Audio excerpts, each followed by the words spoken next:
Assalamualaikum warahmatullahi wabarakatuh.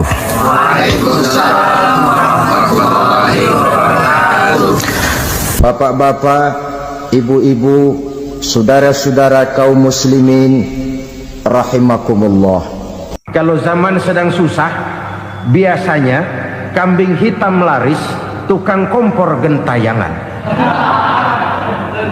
Itu dari dulu selalu mencari kambing hitam. Karena itu kita tidak bicara orang, kita tidak bicara siapa yang salah, kita bicara sistem, dan sistem itu bisa mengena siapa saja. Kalau orang sudah mulai mengingkari janji, bergeser dari komitmen awal, itu sudah mulai ia mengalami proses peluncuran, proses degradasi. Ini penyebab yang pertama. Kita tidak lagi konsekuen bahwa bumi, air, sumber daya alam adalah milik negara, dikuasai oleh negara, digunakan bagi sebesar-besar kemakmuran rakyat. Ternyata rakyat yang makmur itu tidak merupakan gambaran yang menyeluruh dari rakyat kita. Undang-undang dasar kita menganut ekonomi kekeluargaan, tapi yang kita praktekkan adalah ekonomi keluarga. Kalau bukan keluarga nggak dapat proyek. Ibu-ibu, saudara-saudara kaum muslimin rahimakumullah. Kita menyaksikan peristiwa-peristiwa yang memilukan dan memalukan. PHK terjadi di mana-mana. Pengangguran meningkat, harga-harga membumbung tinggi, daya beli rakyat semakin lemah. Sementara di bidang politik, kejadian-kejadian memberikan indikasi bahwa persatuan dan kesatuan kita sebagai bangsa dewasa ini tengah berada dalam ujian yang berat. Pada jumpa kita kali ini, tanpa bermaksud untuk mencari kambing hitam dari bencana yang kita hadapi, saya ingin menyampaikan sebuah hadis yang diriwayatkan oleh Imam At-Tabarani dari Ibnu Abbas, bahwa Rasulullah sallallahu alaihi wasallam bersabda, khamsun bi khamsin, ada 5 perkara yang dapat menimbulkan 5 macam bencana. Mari kita renungi hadis ini satu demi satu sebagai bahan introspeksi buat kita semua dalam menghadapi bencana yang tengah berlaku sekarang ini. Yang pertama, manaqasa qaumul ahda illa sullita alaihim aduwwuhum. Apabila suatu kaum sudah mengingkari janjinya, maka mereka pun akan dikuasai oleh musuh-musuh mereka. Sederhana saja nampak kalimat dalam hadis ini. Apabila orang sudah mengingkari janji, mereka akan dikuasai oleh musuh-musuh mereka sendiri. Dan musuh kita yang paling utama saat ini adalah kemiskinan dan kebodohan. Kenapa itu terjadi? Karena kita mengingkari janji kita sendiri. Di saat awal-awal berdirinya Orde Baru, kita pernah berjanji untuk melaksanakan Pancasila dan Undang-Undang Dasar 45 secara murni dan konsekuen. Kita berjanji bahwa kita akan menegakkan pemerintah yang bersih dan berwibawa. Itu semua pada permulaannya. Waktu demi waktu berjalan, kita lupa dengan janji yang kita ucapkan itu. Ketuhanan yang Maha Esa kita ucapkan, tapi kesetanan yang luar biasa yang kita lakukan. Kemanusiaan yang adil dan beradab yang kita dengungkan, tetapi kemanusiaan zalim dan biadab yang kita praktekkan. Sederhana saja saudara, hampir setiap pejabat pada posisi-posisi kunci, di awal-awal ia memangku jabatan itu, biasanya ia mengucapkan sumpah dengan lafaz demi Allah, bahwa dalam melaksanakan jabatan ini saya tidak akan menerima hadiah atau pemberian dalam bentuk apapun. Itu pada permulaannya. Lama-lama rupanya hadiah itu asik juga, mulai diterima. Lama-lama dirasa kurang, mulai menagih, dan akhirnya terjadilah praktek yang disebut suap menyuap, semir menyemir, dan lain sebagainya. Kalau ini sudah menjadi kenyataan, bagaimana kita mau menegakkan pemerintah yang bersih dan berwibawa? Undang-Undang Dasar 45 menyatakan bahwa bumi, air, dan seluruh kekayaan negara dikelola oleh negara bagi sebesar-besar kemakmuran rakyat. Yang terjadi adalah bahwa kita merasa mewakili rakyat untuk menikmati harta dan kekayaan negara, sehingga rakyat banyak tidak bisa ikut menikmatinya. Menumpuklah harta itu sehingga terjadilah pepatah, gunung ditimbun, sumur digali. Yang kaya semakin kaya, yang miskin semakin terpuruk. Kita ingkar dengan janji yang kita ucapkan di awal-awal kita bergerak. Kita ingkar dengan janji pada saat kita mengatakannya dengan menyebut nama Allah, dengan mempertaruhkan nama Tuhan, sehingga pada akhirnya jabatan pun mengalami tender. Sudah menjadi rahasia umum, orang mau jadi lurah mesti mengeluarkan uang, mau jadi camat mesti mengeluarkan uang, mau jadi wali kota, bupati, bahkan gubernur, itu ada pasarannya.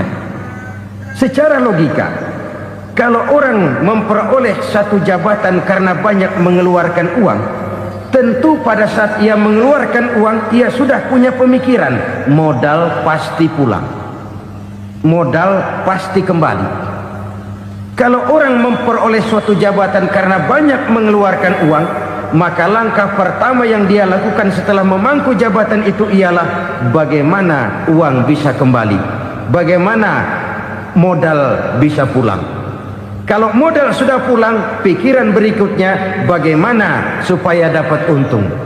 Lalu kapan mau bekerja untuk kepentingan rakyat? Itu nomor 18.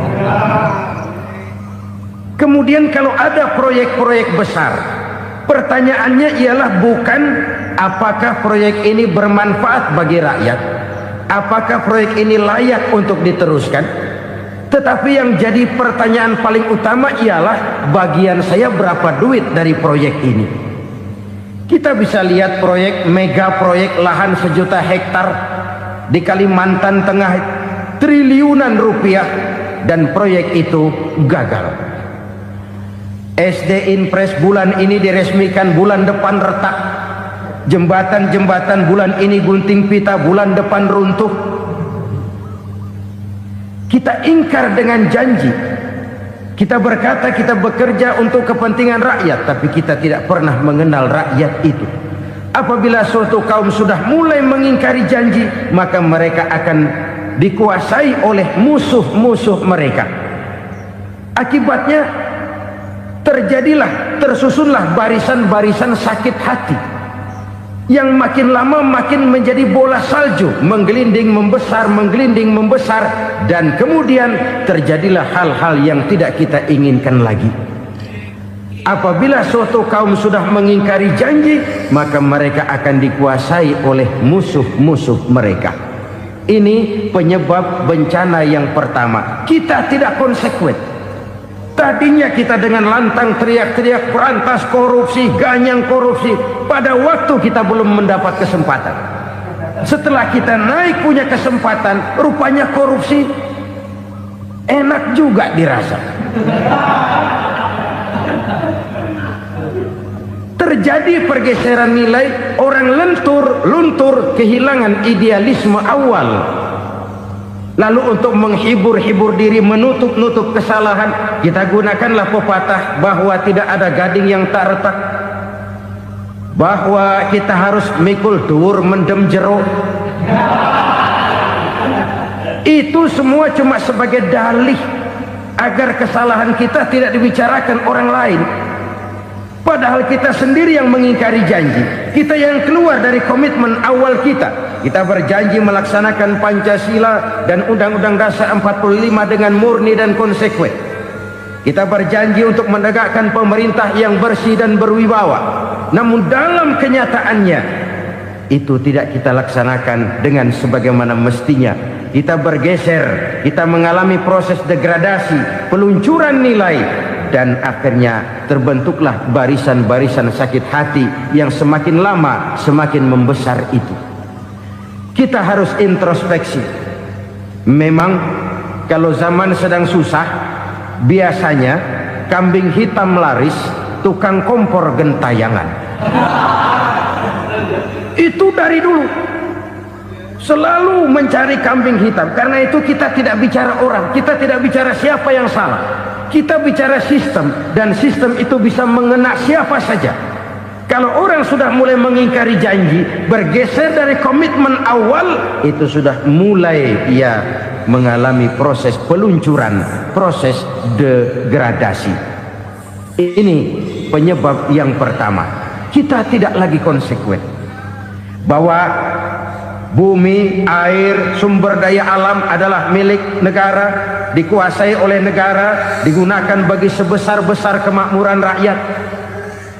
Ternyata rakyat yang makmur itu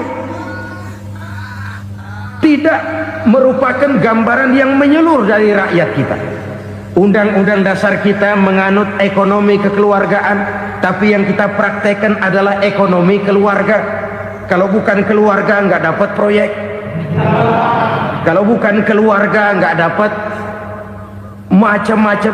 Kekeluargaan kita rubah menjadi keluarga, timbullah penyakit nepotisme. Kita bergeser, kita ingkari janji, dan kita anggap kita atasnamakan rakyat.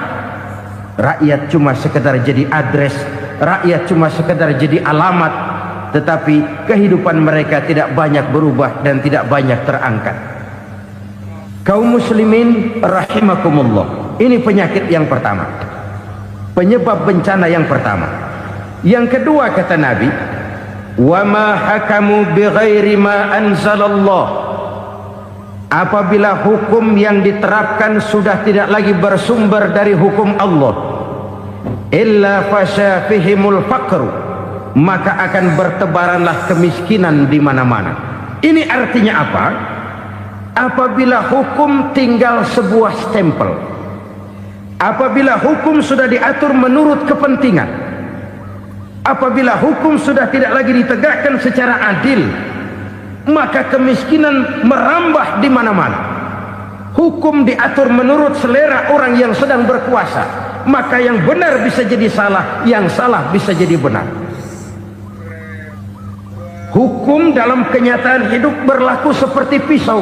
Pisau itu kan saudara lihat, yang namanya pisau dimanapun itu tajamnya ke bawah, ke atas tumpul. Kalau hukum itu, kalau untuk rakyat, hukum itu tajam bukan main, cepat sekali dilaksanakan. Tapi giliran menengah ke atas, yang gedean dikit berbuat salah, hukum tompul. Hukum pura-pura tidak dengar. Akibatnya terluka rasa keadilan rakyat. Satu kasus rakyat diam, dua kasus rakyat diam, tiga kasus rakyat diam, kasus terakumulasi di hati rakyat. Luka rasa keadilan, dan itu menjadi sumber bencana. Penjarahan, kita tidak setuju itu, tapi kita harus melihat kausalnya. Itu kan tidak berdiri sendiri. Itu kan karena terlukanya rasa keadilan rakyat, melihat kesempatan ini tidak merata. Kalau rakyat ini yang ngajukan kredit ke bank, walaupun jumlahnya cuma jutaan, ratusan ribu, susahnya 17 setan. Tapi ada orang-orang tertentu yang agunannya palsu, jaminannya palsu, bawa kata belece, bukan cuma miliaran, triliunan kredit bisa keluar. Terluka rasa keadilan, hilangnya kesempatan. Rakyat cuma dapat kesempitan, jarang dapat kesempatan. Dari lukanya rasa keadilan ini, memang ya entah lipstik, entah basa-basi, dibentuklah tim ini, dibentuklah badan pengawas ini, dibentuklah tim ini. Kalau membentur tahu, hancur tahu. Tapi kalau tim yang dibentuk membentur karang, bukan karangnya yang hancur biasanya, timnya yang bubar. Kenapa? Yang dibentur batu karang yang sangat keras. Kita main-main dengan hukum, Kita tidak konsekuen dengan hukum. Luka rasa keadilan dan itu terakumulasi. Edi Tamsil, rakyat tahu, terakumulasi. Menguap begitu saja. Kasus-kasus lain rakyat tahu, menguap begitu saja. Ketidakadilan terakumulasi, mengendap di hati rakyat, menunggu ledakan. Pada saat sumbu meledak, rakyat tidak bisa dibendung lagi. Oke, kita tidak setuju dengan penjarahan, tapi jangan melihat itu sebagai peristiwa yang berdiri sendiri. Kenapa itu terjadi? Kausalnya kenapa? Oke, kita tidak setuju memang, tapi yang dijarah oleh rakyat kan memang cuma untuk perut. Yang dijarahkan beras, yang dijarahkan televisi, yang dijarahkan kulkas yang masih bisa dihitung, yang memang real untuk kebutuhan rakyat. Penjara berdasi kepala botak yang menguras uang rakyat habis-habisan, enak saja melenggang dalam kehidupan ini. Makin terluka rasa keadilan rakyat. Apabila hukum yang diterapkan sudah menyimpang dari keadilan yang diajarkan Allah, fasyafihimul fakru, bertebaranlah kemiskinan. Aneh, memalukan, memilukan. Sebuah negara agraris yang katanya pulaunya hijau royo-royo, Gemari Palau Jenawi Toto Tentem Kertora Harjo, yang tahun 93 pernah mendapat penghargaan dari FAO, Badan Pangan Sedunia, sebagai negara yang berhasil dalam swasembada pangan. Sekarang ini kita terpaksa betul beli beras dari Vietnam, beli beras ke Kamboja, beli kedelai dari Kamboja. Kenapa? Lahan sawah kita habis ditanami pabrik. Teknologi kita, teknologi loncatan yang non-applied, tidak terpakai oleh kita. Lantas lahan yang tidak bisa kita tanami, kita paksakan lahan-lahan gambut menjadi tanah pertanian yang subur dengan biaya triliunan, dan kita gagal. Kita cari jarum dan kapak hilang. Kita mau jadi negara industri dengan loncatan teknologi yang maju, kita lupakan pola pijak kita sebagai negara agraris, dan akhirnya kita kecolongan. Lihatlah dewasa ini, rakyat kita antri sembako di mana-mana. Di sebuah negara agraris, ketidakadilan melahirkan kemiskinan. Kemiskinan moral dan kemiskinan material. Kemiskinan moral, rakyat nggak percaya lagi sama pejabat. Rakyat mengalami krisis figur. Orang, alah lu ngomong dah sama ember.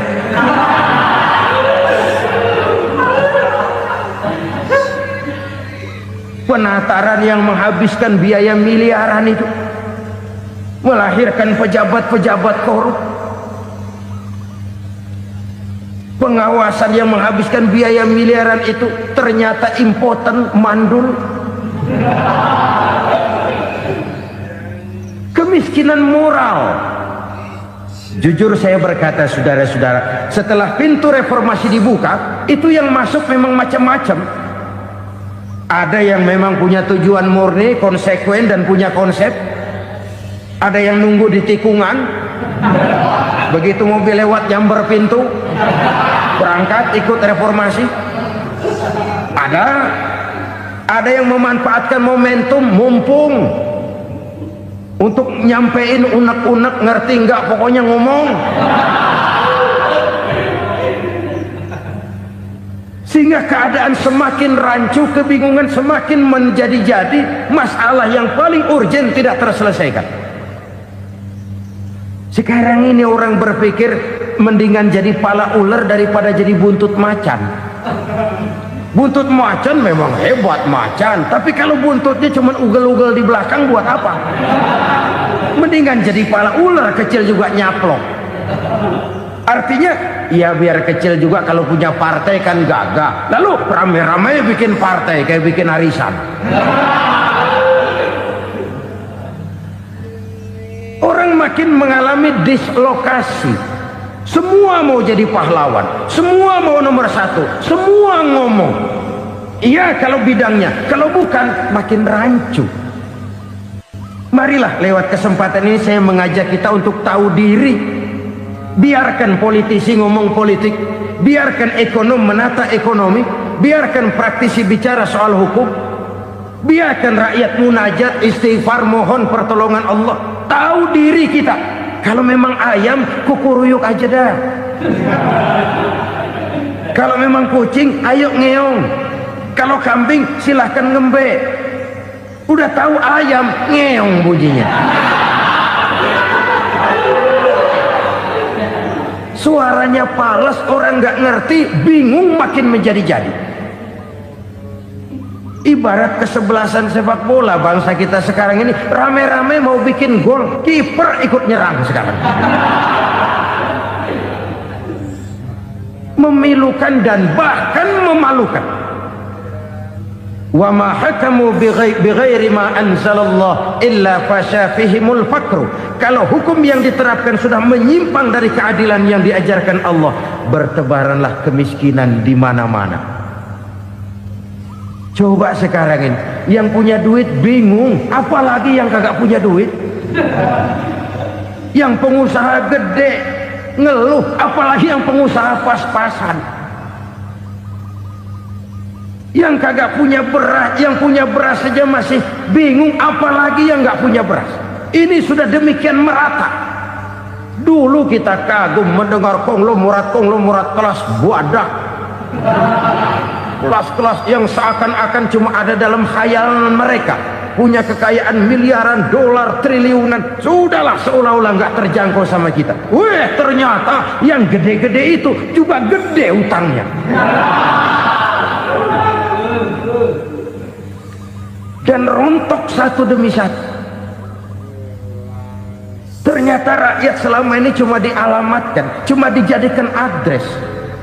Rakyat yang tidak banyak ngerti persoalan ini harus menanggung hidup ini begini berat, harus menanggung beban hidup ini begini tinggi. Daya beli semakin lemah, semakin terpuruk dan terpuruk, sedang keadaan belum juga banyak berubah.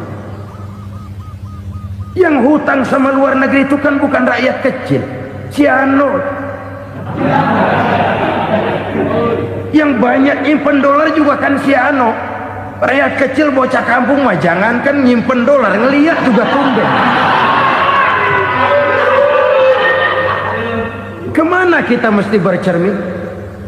Sekali lagi saya mengatakan maaf, kita tidak bermaksud mencari kambing hitam. Karena itu kita tidak bicara orang, kita bicara sistem, kita bicara keadaan. Beginilah yang dikatakan Nabi, penyebab timbulnya bencana, hukum yang ditegakkan tidak lagi berorientasi kepada keadilan, tapi berorientasi kepada kepentingan. Akhirnya bentuk hukum seperti pisau, tajam ke bawah, tumpul ke atas. Hukum cuma buat rakyat kecil, tetapi kelompok menengah ke atas kadang-kadang kebal dari perlakuan hukum. Maka bertebaranlah kemiskinan. Iya, kemiskinan moral berupa lukanya rasa keadilan.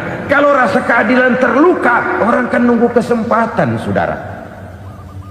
Iya, dia nggak bisa ngomong, iya dia nggak sanggup action, iya dia nggak bisa tunjuk rasa, tapi hatinya kan kapan ada kesempatan, kapan ada waktu, tunggu. Hatinya mesti begitu. Sehingga begitu ada kesempatan, terjadilah hal-hal yang tidak terhindarkan. Dan itu ekses, bukan reformasi. Jangan seperti sebuah dialog saya dengan seorang abang beca. Saya bertanya, bang, ya, abang tahu nggak reformasi? Tahu, Ustaz. Apa? Pembakaran. Terus penjarahan, lalu perkosaan. Itu reformasi. Itu yang saya lihat. Nah, itu yang dia lihat. Saya tentu tidak menyalahkan abang beca kita, karena memang itu yang dia lihat dan sejauh itu wawasannya. Tapi ini indikasi bahwa banyak rakyat kita yang belum bisa menggunakan kebebasan secara bertanggung jawab. Padahal kebebasan tanpa tanggung jawab tirani. Sebuah contoh gampang-gampangan. Saya beli radio, saya setel di kamar saya, lalu saya bilang, ini radio gue. Yang beli gue, pakai duit gue setel di kamar gue, sekeras-kerasnya, gak ada urusan sama orang lain. Itu kata saya. Tetapi tetangga saya sebelah rumah kan boleh juga ngomong begitu. Kata tetangga saya, ini mata gue, yang ngantuk gue tidur di kamar gue, kenapa suara radio lu nyampe kemari? Artinya apa ini? Kebebasan saya nyetel radio dibatasi oleh kebebasan tetangga saya yang mau tidur. Tidak ada kebebasan mutlak. Kebebasan mutlak tanpa tanggung jawab kembali akan melahirkan tirani, kembali akan melahirkan pemaksaan kehendak. Dan itu lagi-lagi bukan demokrasi. Saudara-saudara kaum muslimin rahimakumullah. Ini penyakit yang kedua, lukanya rasa keadilan, terutama di kalangan rakyat kecil. Itu mengendap menjadi akumulasi dan menunggu giliran kapan bisa dimuntahkan. Dengan kata lain, rakyatnya udah banyak banget makan yang perutnya jadi enak, nyelam. Kapan nunggu muntahnya? Udah begini banyak akumulasi yang mereka pendam di perut ini, sehingga ketika terjadi kesempatan itu sudah tidak terkendalikan lagi. Kita out of control. Saya tidak mentolerir sikap-sikap kekerasan. Bahkan saya lebih cenderung bahwa kalau di rumah kita banyak tikusnya saja racuni, jangan rumah dibakar. Bahwa ada korupsi, ya, ada kolusi, memang ada nepotisme, tentu. Tetapi tikusnya saja racuni, jangan rumah dibakar. Masa mau ngusir tikus bakar rumah? Tikusnya lari, tikusnya selamat, rumahnya ewes-ewes.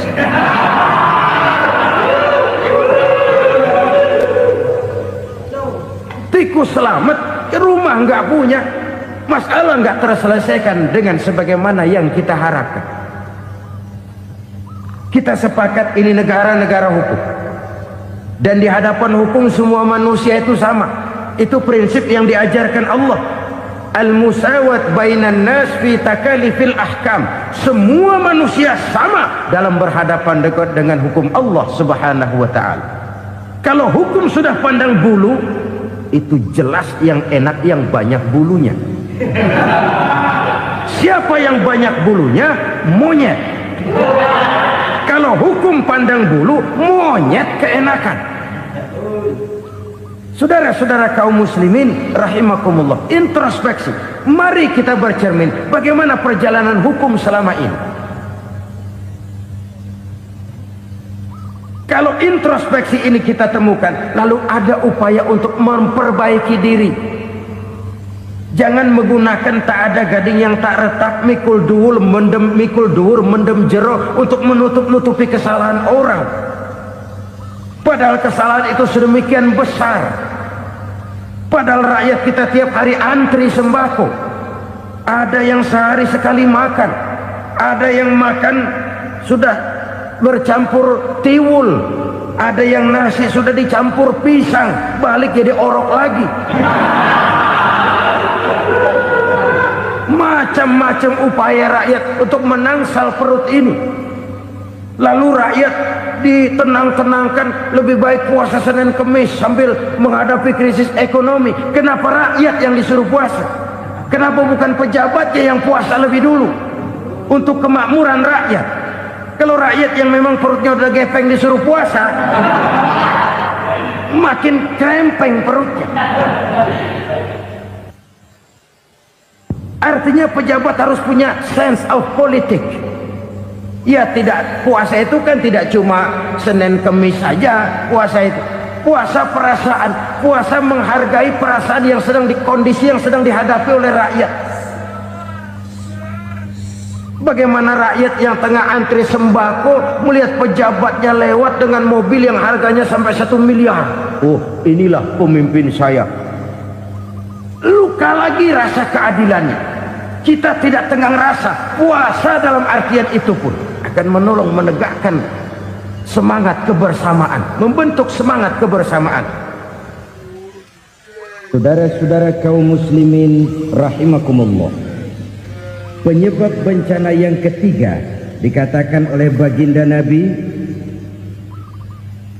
wala zaharat fihimul fahishatu illa fasha fihimul maut.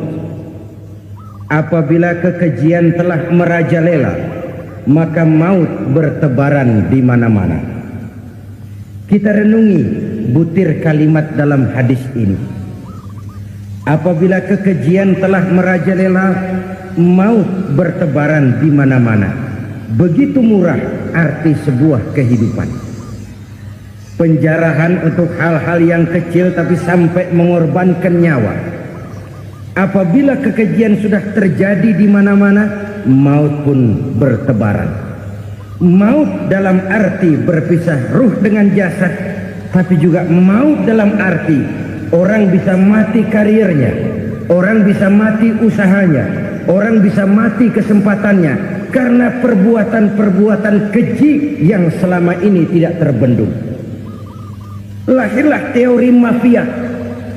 Siapa yang kuat dia yang berkuasa, siapa yang lemah dia menjadi mangsa. Proyek-proyek besar yang menang tender itu ya dari itu ke itu saja. Yang pengusaha-pengusaha tidak punya koleksi, koneksi, tidak bisa bayar komisi, dapat proyek tetelan. Ada dagingnya, dikit namanya juga tetelan. Dagingnya sudah habis disantap oleh meja.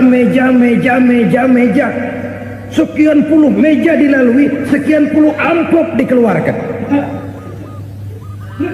Sehingga yang akhirnya ya tinggal tetelan itu tadi. Maka kualitas pekerjaan pun sudah bukan lagi jadi masalah. Demikianlah mafia-mafia ini bermunculan di mana-mana. Di pengadilan terkenallah mafia pengadilan. Hukum bisa dibeli, hukum bisa dipesan menurut kebutuhan sponsor. Mafia peradilan, mafia politik, mafia ekonomi, bahkan mafia agama yang menggunakan agama sebagai kedok, menggunakan agama sebagai dalih, menggunakan agama sebagai topeng untuk melancarkan maksud-maksud politiknya pun tidak tertutup kemungkinan. Apabila kekejian telah merajalela, maut bertebaran di mana-mana. Korupsi, kolusi, nepotisme itu bagian dari kekejian. Kita selama ini kalau mendengar maksiat, itu yang terbayang cuma judi, mabuk, zina. Iya itu maksiat. Tapi korupsi, kolusi, nepotisme itu juga maksiat dalam bentuk lain. Kalau ini sudah bertebaran, maka maut terjadi di mana-mana. Jangan bayangkan cuma mati orangnya, itu sih kewajiban. Yang menyakitkan itu orangnya masih hidup tapi dibikin mati, karirnya mati. Kenapa? Karena yang diperlukan bukan cuma orang pinter tapi orang taat. Biar pinter, kalau nggak taat minggir. Biar bodoh, kalau taat bisa nyenangin atasan, bisa nyemir, nyemur. Kumaha juragan wae aya nama. Itu yang kadang-kadang dapat penghargaan. Tidak ada prestasi kerja kecuali bikin senang orang di atas. Kita lihat di desa-desa jalan rusak. Kalau ada berita pejabat anak mau turun, jalan rata sekali. Sampai tanah dari mana aja dikeruk buat ngeratain tuh jalan. Pejabat pulang legok lagi jalanan. Katanya kita kerja buat rakyat, nyatanya kita cuma melayani atas. Kenapa? Terjadi lingkaran setan. Seperti kata lagu Dul Sumbang itu. Mahasiswa takut sama dosen, dosen takut sama dekan, dekan takut sama rektor, rektor takut sama menteri, menteri takut sama presiden, presiden takut sama mahasiswa. Lah muter balik lagi. Lingkaran setan. Lingkaran setan. Saudara-saudara kaum muslimin rahimakumullah. Kekejian yang merajalela, praktek-praktek mafia yang tertuang dalam kehidupan sehari-hari menyebabkan orang mati karirnya, jasad masih hidup, karir mati, itu menyakitkan. Mati bisnisnya. Rakyat kecil pernah senang ketika cengkeh booming, harganya bagus, rakyat banyak yang pergi haji. Lalu mau ditata, lahir tata niaga cengkeh, malah amburadul. Harga cengkeh jatuh, petani cengkeh kecil menjerit. Siapa yang untung? Segelintir orang. Masihkah kita pakai atas nama rakyat untuk kepentingan nasional? Padahal yang nyanyi cuma segelintir orang. Masihkah kita mau bohongi rakyat ini dengan mobil nasional tapi bikinan Korea? Masihkah kita mau bermain verbalisme, bermain kata? Ini sebuah masa lalu yang tidak perlu terulang lagi untuk masa-masa yang akan datang.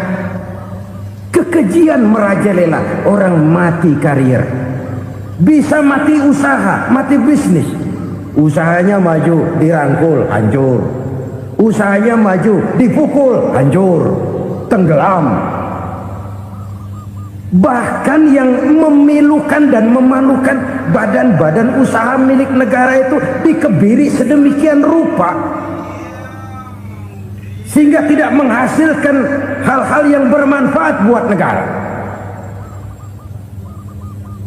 Saudara-saudara kaum muslimin rahimakumullah, kalau nafsu yang sudah mengatur itu semua, maka kekejian pun merajalela.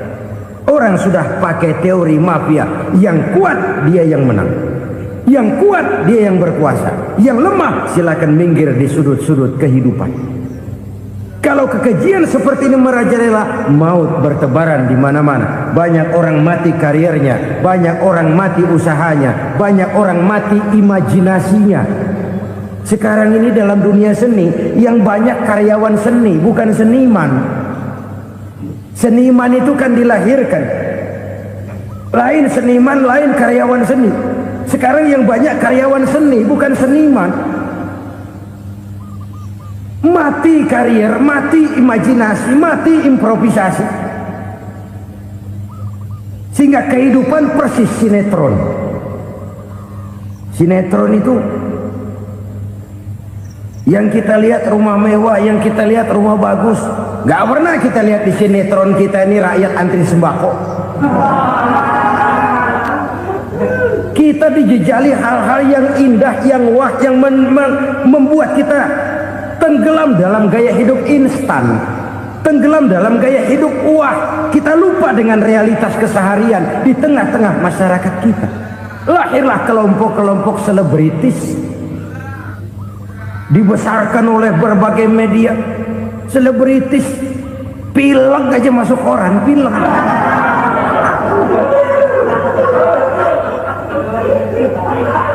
Rakyat yang pingsan antri beras nggak masuk koran. Rakyat yang semaput antri minyak nggak masuk koran. Selebritis panok masuk koran.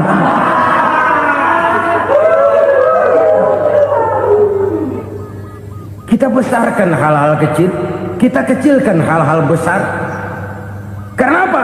Kita mengejar oplah, kita profit oriented, tidak lagi berorientasi kepada realitas hidup yang kita hadapi ini. Kalau kekejian sudah merajalela kata Nabi, maka maut bertebaran di mana-mana. Maut dalam artian maut, coba lihat sekarang begitu murah nyawa. Karena 1000 perak orang mau nusuk bunuh. Karena beras seliter orang khilaf, begitu murah kehidupan. Tapi kekejian dalam bentuk korupsi, kolusi, nepotisme, kekejian dalam bentuk itu mematikan karier, mematikan bisnis, mematikan imajinasi, mematikan kreativitas. Itu juga maut dalam bentuk lain akibat kekejaman lain. Ini penyebab yang ketiga. Yang keempat, penyebab bencana menurut baginda Rasul, wala tuffiful mikyala illa muni'un nabat. Apabila timbangan sudah dicurangi, maka tercegahlah tumbuh-tumbuhan. Apabila timbangan sudah mulai curang, maka terjadilah musim paceklik. Apabila bisnis sudah bergaya mafia tadi itu, kecurangan-kecurangan terjadi, tender di balik pintu, yang dimenangkan cuma kelompok-kelompok yang bisa memberikan presentasi yang besar, muni'un nabat, terjadilah paceklik. Paceklik, panen gagal, wereng ya wereng, kemarau panjang it's okay, air sulit iya, tetapi kan semua itu ada yang ngatur. Kemarau ada yang ngatur, belalang itu ada yang ngatur, air itu juga ada yang ngatur. Yang ngatur itu yang serba maha. Kalau ia murka melihat kecurangan timbangan, Allah itu kalau murka kan gampang saja, tinggal komandoin balang, lang, hancurin tuh sawah. Konvoy belalang, konvoy. Allah tinggal ngutik angin El Nino, mampir lo ke Indonesia. Hujan nggak turun-turun, kemarau panjang. Jadi kalau musim kemarau kan namanya anginnya El Nino. Kalau musim hujan anginnya namanya La Nina. Cakep namanya, kejem orangnya. Saudara lihat Cina sekarang sedang kena La Nina, banjir besar, ribuan orang meninggal. Dia mah ribuan mati kagak berasa, rakyatnya miliaran.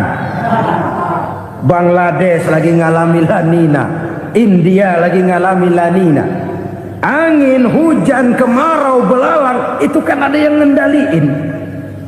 Kuncinya bukan di belalangnya, kuncinya bukan di peredaran matahari berputar, kuncinya di atas yang mengatur semua itu. Kalau timbangan sudah mulai curang, pengusaha sudah nggak mau jujur, apa enggak bikin perut jadi mual. Begitu rakyat antri sembako pingsan nggak dapat beras, sementara beras ditumpuk-tumpuk sampai membusuk.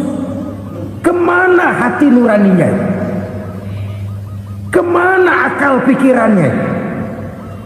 Kemana mereka yang berbuat atas nama rakyat tapi melihat rakyat susah tidak tergerak hatinya? Apabila timbangan sudah mulai dicurangi, bisnis sudah mulai melenceng, maka terjadilah paceklik. Sebuah negara yang berhasil dalam swasembada pangan, lalu sekarang menjadi negara yang rakyatnya antri untuk memperoleh kebutuhan pangan. Saudara-saudara kaum muslimin rahimakumullah, ini intinya adalah kecurangan.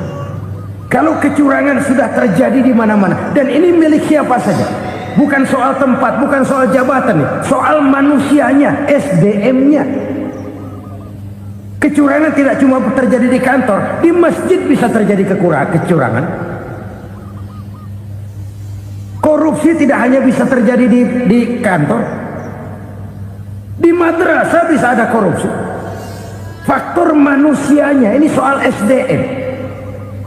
Kecurangan yang besar tentu besar lagi kerugiannya. Kecurangan yang kecil, kecurangan sehari-hari, pedagang-pedagang kecil ngurangi timbangan, barang yang buruk dikatakan baik, yang baik dikatakan buruk, itu merugikan perorangan. Kecurangan yang besar merugikan bangsa dalam bentuk total, dalam bentuk seutuhnya. Nah, kecurangan-kecurangan seperti ini rakyat kan lihat, rakyat kan tahu, dan itu kembali terakumulasi di sini, pegel. Dan jangan lupa, rakyat yang nggak ngomong itu, rakyat yang nggak bersuara itu, batinnya menjerit, jeritannya menggoncang aras, dan itu didengar Allah. Yadullah fauqal jamaah, kata Nabi, tangan Tuhan di atas orang banyak. Jeritan hati rakyat menggoncang aras. Rakyat yang terlalu banyak dizolim, rakyat yang terlalu banyak dirugikan, ya rakyat yang terlalu banyak di atas namakan, menjerit batinnya, menggoncang aras, dan Allah bisa menggerakkan apa saja untuk membuat satu situasi. Allah bisa menggerakkan apa saja untuk membuat satu situasi. Saudara-saudara kaum muslimin rahimakumullah, ini faktor yang ketiga, timbulnya kecurangan. Faktor yang keempat maksud saya. Yang kelima, penyebab timbulnya bencana menurut baginda Nabi, wala muni'uz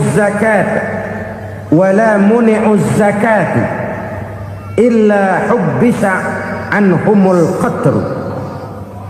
Apabila zakat enggan dibayar, maka tercegahlah qatrun.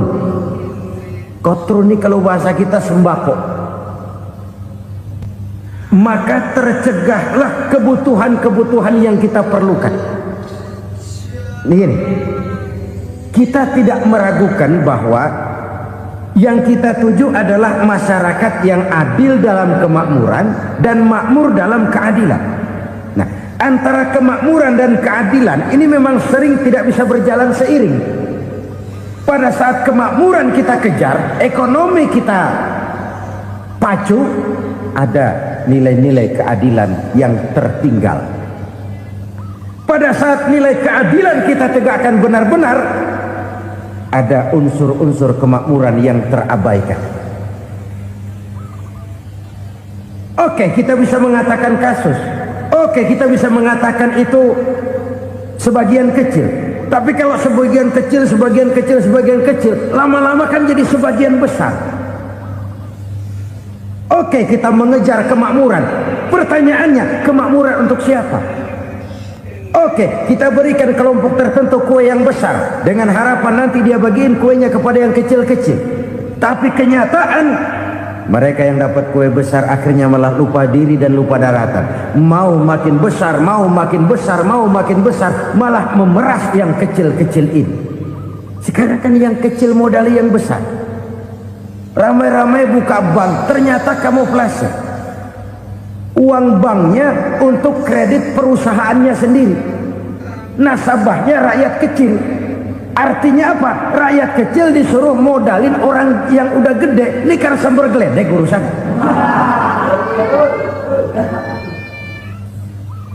Ini kan permainan apa lagi?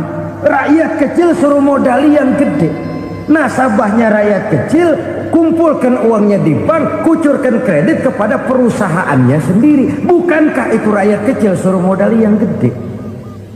Sudah begitu kejamkah kita untuk meraih keuntungan dengan mengorbankan orang kecil ini? Sudah tidak bicarakan lagi kah nurani kita melihat penderitaan orang yang semakin susah ini? Kalau zakat enggan dibayar, padahal zakat 2,5% saja, 2,5% saja. Kalau itu pun enggan, kalau zakat saja enggan, bagaimana pula yang namanya sedekah, bagaimana pula yang namanya infak, bagaimana pula yang namanya santunan, bantuan. Kadang-kadang lipstick nyumbang si nyumbang, cuman nyolongnya lebih gede. Ini namanya sumbangan lipstick. Buat lipstick itu kan buat ngumpetin bibir pucat. Itu fungsi utama lipstick. Buat ngumpetin korupsinya, nyumbang kegiatan-kegiatan sosial, tapi yang dia korup lebih gede dari yang dia sumbangin. Lipstick kamuflase, nepu kata anak sekarang.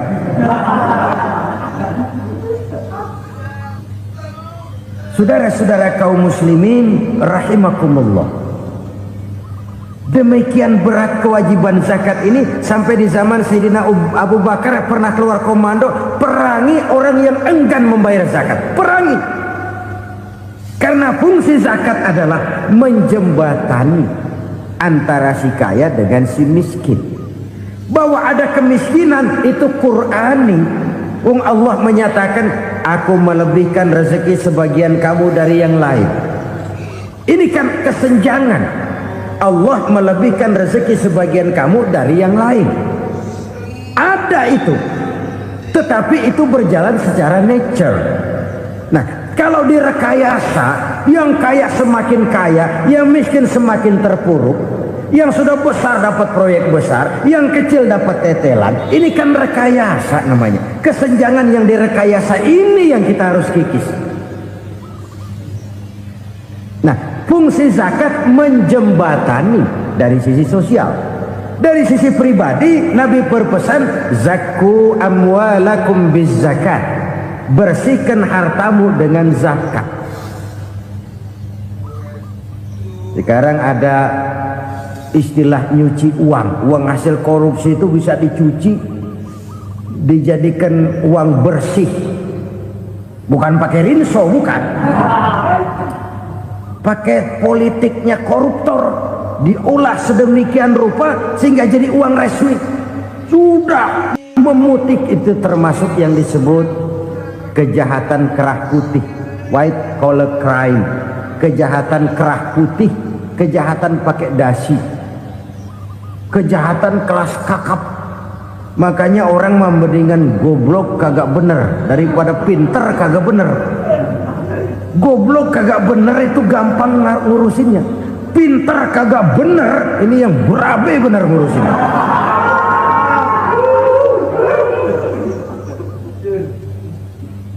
Kita bukan cuma perlu orang pinter kok di zaman sekarang. Kita perlu orang-orang bener yang punya komitmen, yang sesuai kata dan perbuatan, yang bisa merasakan apa yang dirasakan oleh rakyat, yang punya sense of politik yang tinggi, yang peka, yang penuh keterbukaan, yang punya wawasan dan pandangan jauh ke depan.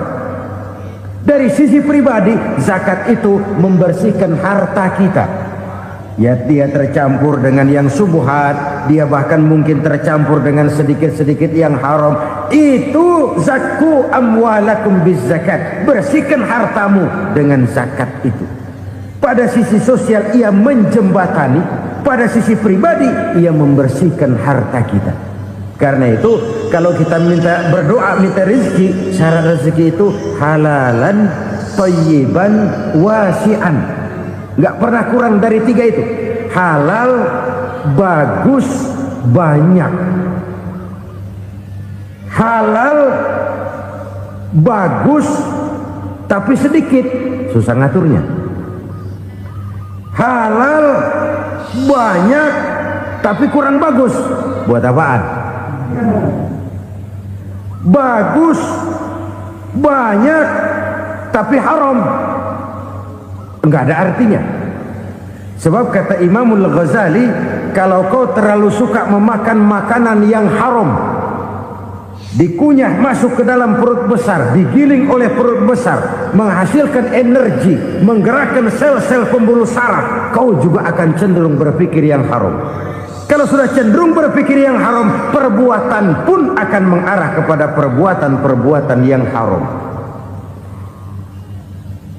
Dulu waktu kelompok Jimbaran 200 konglomerat Indonesia kumpul, dihimbau supaya sekian persen kasih pengusaha-pengusaha lemah.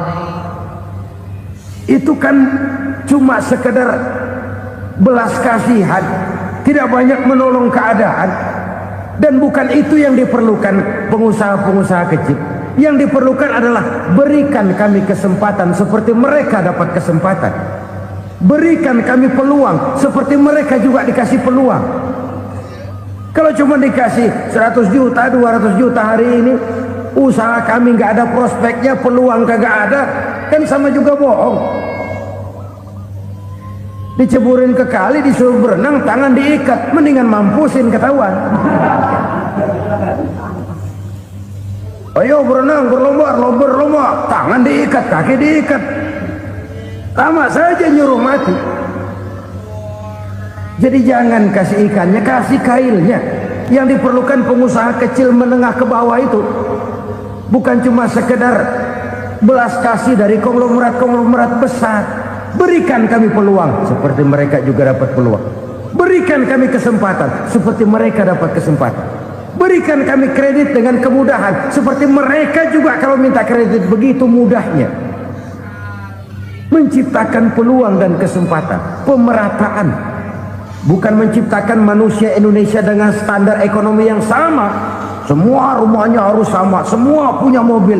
Itu sih kebersamaan bebek. Bebek, coba lihat bebek, satu ngalor semua, satu ngidul semua. Kebersamaan bukan itu. Kebersamaan adalah menciptakan peluang. Kalau yang kaya bisa semakin kaya, kenapa yang miskin tidak bisa ikut naik jadi sedikit kaya? Kalau pengusaha yang sudah kuat bisa bertambah menjadi kuat dengan proyek mega proyek, kenapa yang menengah tidak bisa ikut menjadi kuat? Dan kenapa kekejian itu merajalela?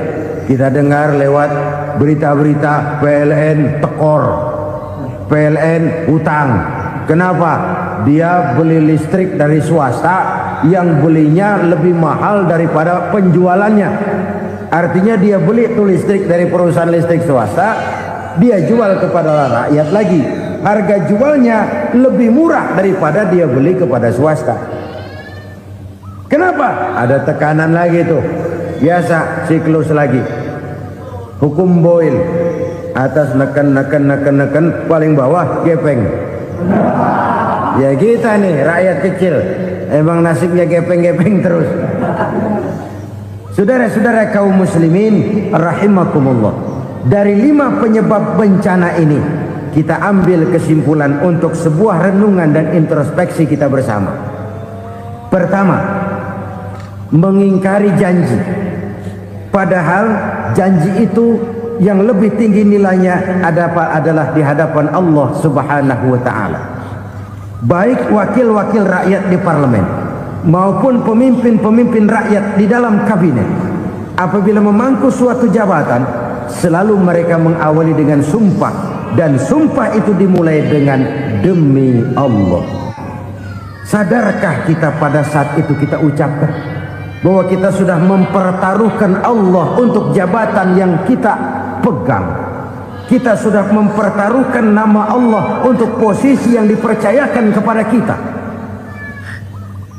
Sadarkah kita bahwa menyia-nyiakan itu satu dosa yang sangat besar, yang tidak hanya kepada Allah tetapi juga kepada rakyat yang kita wakili, kepada rakyat yang kita pimpin. Cukuplah sudah rakyat dijadikan adres, umat dijadikan alamat sebagai numpang. Marilah kita kembali kepada komitmen awal dengan jujur kepada janji kita sendiri. Lalu yang kedua, kekejian, baik berupa korupsi, kolusi, nepotisme, dan perbuatan-perbuatan lain akan melahirkan kemiskinan. Kekurangan pangan bukan satu-satunya yang menyebabkan rakyat menderita. Lukanya rasa keadilan terakumulasi di hati rakyat, dan jeritan hati rakyat mengguncang aras. Kalau Allah murka, Allah bisa melakukan apa saja untuk menciptakan suatu kondisi. Faktor yang ketiga adalah praktek mafia menebarkan maut, baik orang yang mati jasad dan rohaninya maupun orang yang mati karirnya, mati kejujurannya, mati usahanya, mati imajinasinya. Hilang kreativitas kita sebagai bangsa. Faktor yang keempat, kecurangan-kecurangan di bidang usaha, di bidang tender, mengandalkan menjual kekuasaan. Dan memang repot kalau penguasa jadi pengusaha. Mau atau tidak mau, kebijakan-kebijakan kekuasaannya akan memperkuat jaring-jaring usahanya. Dan pada saat itu objektivitas sulit ditemukan lagi. Lalu yang kelima, keengganan membayar zakat, menumpuknya kekayaan negara pada kelompok-kelompok tertentu. Ini akan melahirkan paceklik yang berkepanjangan. Menumpuknya kekayaan dan harta negara pada kelompok-kelompok tertentu akan melahirkan paceklik dan kemiskinan yang berkepanjangan. Marilah kita sadar, marilah kita merenung bahwa keengganan kita membayar zakat, menciptakan pemerataan, pada akhirnya akan menjadi musibah buat kita semua. Saudara-saudara kaum muslimin rahimakumullah, Sekian dulu jumpa kita kali ini. Mudah-mudahan yang saya sampaikan dari hadis riwayat Imam Tabrani ini menjadi bahan introspeksi buat kita semua. Tidak akan seorang muslim jatuh dua kali di tempat yang sama. Semua merupakan pelajaran untuk kita jadikan introspeksi guna menata hari esok yang lebih baik daripada hari ini. Reformasi harus terus berlanjut. Tidak bisa dan tidak perlu dikendalikan, tapi harus tetap dengan landasan akhlakul karimah sesuai dengan budaya kita sebagai bangsa. Terima kasih atas perhatian saudara. Mohon maaf atas segala kekurangan. Jumpa lagi lain kesempatan.